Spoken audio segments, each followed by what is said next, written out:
God isn't waiting for you to be flawless. You're perfect just the way you are. Hey guys, it's John here in the physical world with you, having a little bit of water. Religions will often tell you to live the perfect life. In Islam, they say that Muhammad lived the perfect life as an example.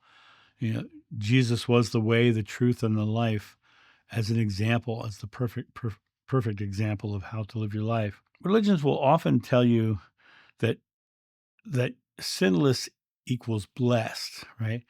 They have performance metrics. You have to be perfect to find your way into heaven. And this is something where they're twisting being perfect into being without fault.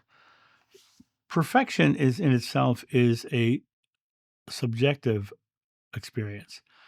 What's perfect for me is not perfect for you. Some people hate the beach and the sand and the flies, and I love to be on the beach and enjoy the water and the ocean and the sand. Other people love the mountains. That's perfection for them. Perfection is a subjective experience. We each choose what our own perfect is. And sometimes the best experiences in life come out of not being perfect, having an experience where you didn't do something well. And when you look at that moment where you mess something up and you laugh at yourself, what happens next? You've realized a new thing about yourself. You've realized this concept, and rather than judging yourself or beating yourself up for being at fault, you laugh at yourself. You go, oh, well, that's interesting, and you move forward. The original Greek word meant complete in character, but not flawless. Jeshua said, grow in love, not anxiety. His meaning of grow in love and anxiety. Anxiety comes from experiences of not being perfect. People will often use the word sin as something that's imperfect. And sin, it means miss the mark. It means miss the mark. But what is the mark you're missing? Means the mark you're missing is love, right? But that to have the word even exist means that you can miss the mark, means that you will miss the mark. But this concept of spiritual perfectionism is impossible, because perfectionism as it is in itself, as I said, is subjective. Jeshua loved the imperfect. The lepers weren't perfect. The prostitutes weren't perfect. The tax collectors weren't perfect. The Romans weren't perfect. Nobody was perfect, and he gave them love anyway. The woman at the well, the thief on the cross, he didn't require resume level righteousness. He didn't look at them and say, well, if you're not perfect, I can't talk to you. He spoke to them with love and compassion without a judgment. They were imperfect. Guess what? So was he. I often talk about the Bible and how nobody was there to hear a lot of the things he said. But one of the things that they claim he said was, my Father, why, my God, why have you forsaken me? Do you think he was perfect in that moment? Or do you think he was afraid in that moment? Do you think he was afraid of his death in that moment, having that moment? And now, a quick word from our sponsor. Coffee Time with John.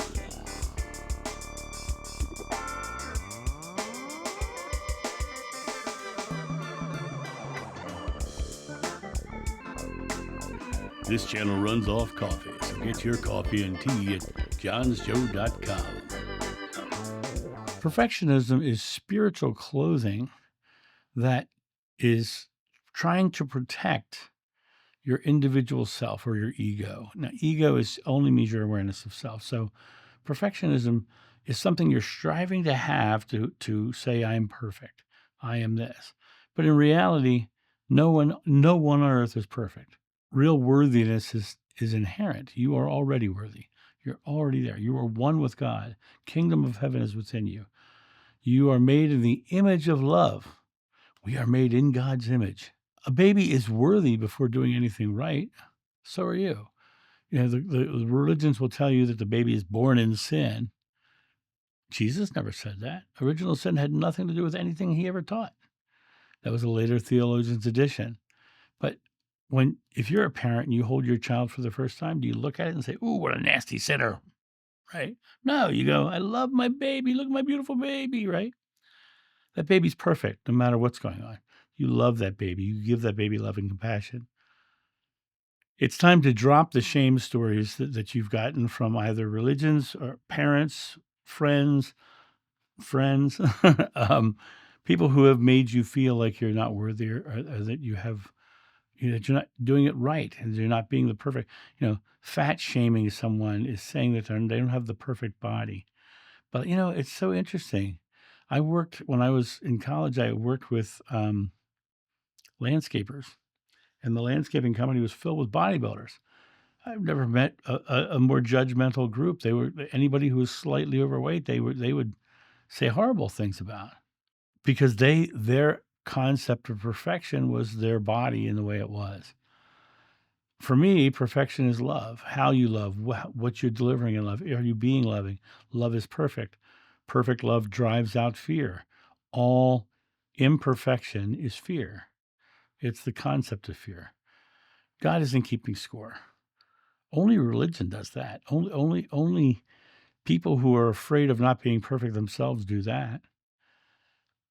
Live from worthiness. Show up boldly in life, living loving. Show the world who you really are from a loving perspective. When you do something that you deem is not perfect, laugh at it. Well, that was crazy. Let's do this now and keep moving. Trust that the divine flow of energy coming into your life that is being a reflection of your belief.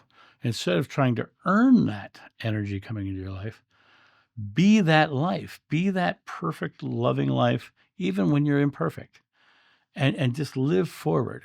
And you don't need to earn it. You just need to be it.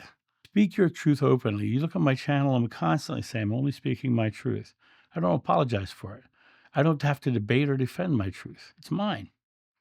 I believe it, and I don't have to debate or defend it because I'm very confident in it. My friends, you are not a project. You're not a project for God to fix. You are a masterpiece, waking to a greater awareness of yourself, and that's enough. You don't need to be perfect in every moment because the perfection itself is based on somebody's standards. You're the one who sets your standards of who you are, and understand that even in your imperfection, it's perfect because you're learning and experiencing through that imperfection. And that's my thought on this. You guys have a great day, and I'll talk to you soon. See ya. Bye.